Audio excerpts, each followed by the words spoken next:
Il est 8h, et 30 minutes, heure de Jérusalem, 7h30, heure de Paris. C'est l'heure de la revue de la presse et des médias israéliens de ce jeudi matin 28 février 2019, qui pourrait être une journée historique pour l'État d'Israël. En effet, d'ici ce soir, on devrait savoir si pour la première fois depuis la création de l'État d'Israël, un Premier ministre en exercice s'apprête à être inculpé dans des affaires judiciaires.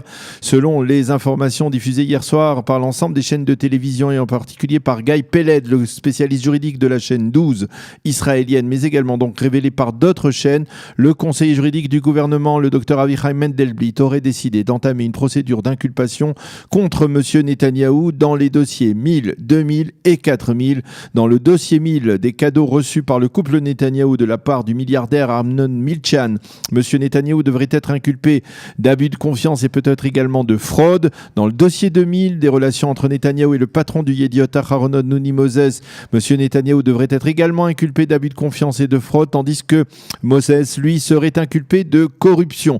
Enfin, dans le dossier 4000, qui est le dossier le plus problématique, le Premier ministre devrait être inculpé de corruption, tout comme son vis-à-vis Shaul Alovitz, l'ancien patron du consortium Bezek. Et ce matin, le Yediot Aharonot prend le risque de publier en manchette 3 mots. À côté de la photo, d'une grande photo de Binyamin Netanyahou, Nehesham Kafouf les Shimoa, ce qui signifie en hébreu inculpé sous conditionnement d'une audition.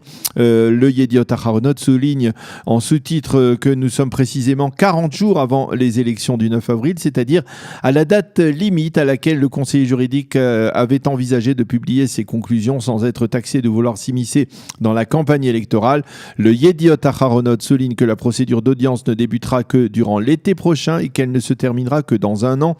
Selon le Yediot, dans les affaires 1000 et 2000, le Premier ministre pourrait être donc également accusé de fraude et l'ensemble des quotidiens, comme le Yediot, le Israël Hayom, le Maariv et le Haaretz, dans leur page d'ouverture de leur site, publient la réaction du Premier ministre à ces informations, en tout cas de son entourage. Une réaction pour l'instant non officielle, puisque ce soir, M. Netanyahou doit faire une déclaration à 20h sur toutes les chaînes de télévision. Les accusations de corruption sont ridicules, dit-on dans l'entourage du Premier ministre, qui précise que M. Netanyahou n'a rien reçu de Shaul Alovitch et qu'il ne lui a rien donné. La couverture de Voilà était négative, elle est restée négative en perspective des élections précédentes de 2015. Toutes les décisions à propos de Bezek ont été validées par les régulateurs responsables et le Premier ministre a agi conformément à la loi, comme l'a confirmé le ministère de la Justice. Le château de cartes va s'effondrer prochainement, dit-on dans l'entourage de M. Netanyahou.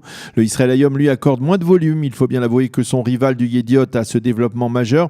Effervescence record en perspective de l'annonce du conseiller Mendelblit, titre le Israël Hayom. Dans le Haaretz, on affirme qu'au Likoud, on se prépare à la publication des conclusions et que l'on estime que le parti pourrait perdre 5 mandats dans les sondages au cours des prochains jours et des prochaines semaines, après l'annonce d'Avichai Mendelblit. Qu'écrivent les éditorialistes ce matin en perspective de cette décision?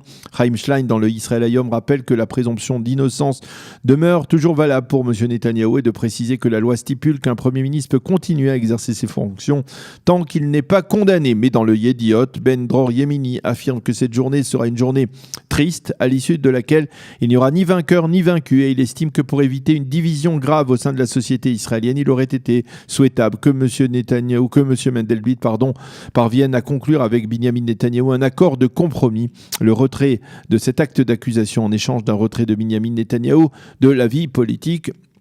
Un compromis de ce type est indispensable pour préserver l'état de droit, affirme Ben Dror Yemini. Quant à Shimon Schiffer, toujours dans le Yediot Aharonot, en page 2, il écrit que ce n'est pas seulement l'avenir de Binyamin Netanyahou qui sera en jeu aujourd'hui avec la décision du conseiller juridique du gouvernement, mais également le sort de l'ensemble de la campagne électorale. Il se dit persuadé que même après la procédure d'audience, le parquet et le conseiller juridique ne renonceront pas à tous les chefs d'accusation portés contre le Premier ministre. Alors, en attendant qu'Avichai Mendelblit publie ses conclusions, la campagne électorale se poursuit. Elle été marquée hier par l'appel solennel en anglais lancé par le ministre de l'Éducation et leader de la nouvelle droite Naftali Bennett, un appel au président américain Donald Trump afin qu'il publie son plan de paix avant les élections. Let my people know, a clamé Bennett lors d'une intervention devant les responsables des pouvoirs locaux. Et on peut dire ce matin que tous les quotidiens israéliens se font largement l'écho de cet appel lancé par Naftali Bennett. Le Israël Hayom lui consacre ce matin sa manchette à la rencontre hier entre Benyamin Netanyahu et Vladimir Poutine. Il annonce en titre « La crise de l'attaqué de septembre dernier derrière nous », ont affirmé ensemble les deux leaders. Le journal souligne que la rencontre d'hier s'est déroulée dans une atmosphère conviviale. Nos relations n'ont pas été brisées, affirme Benyamin Netanyahu. Nous continuerons à œuvrer avec la Russie pour éviter des frictions entre nos deux armées en Syrie. Mais Israël poursuivra ses opérations militaires contre les bases iraniennes en Syrie, dixit donc le Premier ministre. Le Haaretz parle également ce matin de l'Iran en première page de son édition, mais c'est pour expliquer que les Iraniens acheminent dans des valises le matériel nécessaire visant à améliorer les prestations des missiles qu'ils ont déjà livrés au Hezbollah et qui sont pointés, on le sait, en direction du territoire israélien. Ces valises arrivent à Beyrouth, sont récupérées par le Hezbollah. Les efforts entrepris par l'Iran se focalisent sur des missiles dont la portée est actuellement de 200 km afin qu'ils puissent frapper de manière très précise grâce à des systèmes de GPS n'importe quelle cible en territoire israélien. Le Haaretz, toujours, cite en évidence ce matin les responsables de l'autorité palestinienne qui affirment que pour la première fois, les Israéliens ont mis en application leur décision de déduire les arriérés de TVA qu'Israël doit remettre aux Palestiniens, de déduire des arriérés les montants des sommes que l'autorité verse chaque mois, vous le savez, aux familles des terroristes palestiniens au sein de l'autorité palestinienne. On a affirmé hier qu'en réaction à cette décision, les Palestiniens ont tout simplement refusé de recevoir le moindre shekel désormais de l'État d'Israël. Et en marge, les médias hier soir essentiellement, et ce matin également, annonce l'arrestation de Zacharias Beidé, un terroriste bien connu du grand public en Israël, qui était membre du Fatah et de sa branche armée à l'époque de la seconde intifada. Beidé est soupçonné d'avoir projeté des attentats terroristes graves. Les quotidiens et les sites d'information annoncent ce matin la décision d'inculper de meurtre les deux responsables de la Mechina, l'année préparatoire de Bnei Tzion, Yuval Khan et Aviv Berditchev, pour la mort de 10 de leurs élèves lors du terrible accident de Nahal Tzafit dans le désert de Judée au printemps dernier. Les élèves avaient été, je vous rappelle, emportés par un torrent de boue qui avait brusquement surgi. Les deux responsables sont accusés de négligence ayant entraîné la mort de ces élèves et ce matin, le Israël Hayom publie la réaction de la mère de l'une des élèves, Ella Angel Or, qui affirme que rien ne pourra désormais la consoler.